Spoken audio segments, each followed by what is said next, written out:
Hello, welcome to today's lesson on pathos. What is pathos? Pathos are passionate appeals.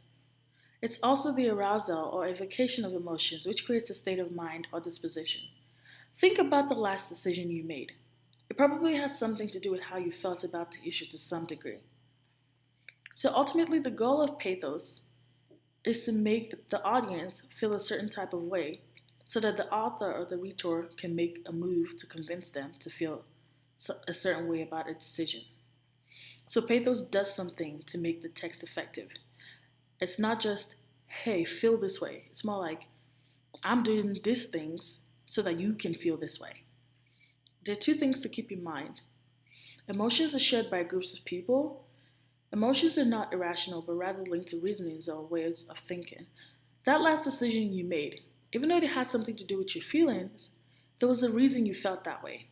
And if you felt that way, somebody else probably did as well. So emotions are shared by groups of people, which is why the audience is key when appealing to pathos. What pathos is not? Pathos is not the explanation or sharing of the writer's emotion. The writer's emotions don't matter as much as what they can inspire in the audience. Can they inspire disgust, pity, shame, glee, schadenfreude, among other things? It also depends on the audience, on context, and on the relationship between the reader and the audience. So ethos is key in that respect.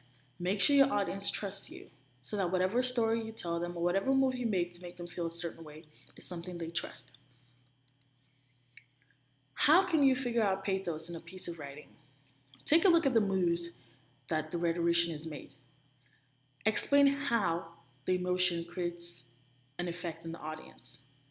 So yes, they've done this move here, but how does that move really have an emotional effect on the audience? And is it effective in the text?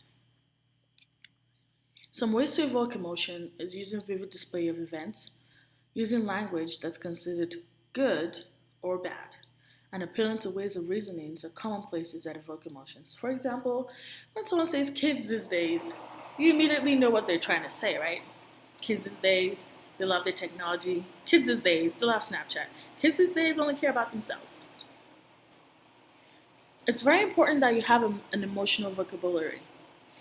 When you describe a kind of rhetorical effect, it's important that you know what emotion it actually inspires. So take some time to take a look at this chart. Using the term pathos, you can use it as a noun, an adjective, or an adverb.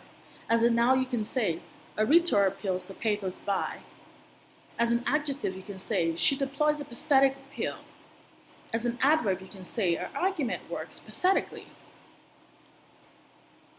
This is a sample of a piece of writing on pathos. It's a simple paragraph, but there are many things going on there. There's a topic sentence that is the first sentence of the paragraph.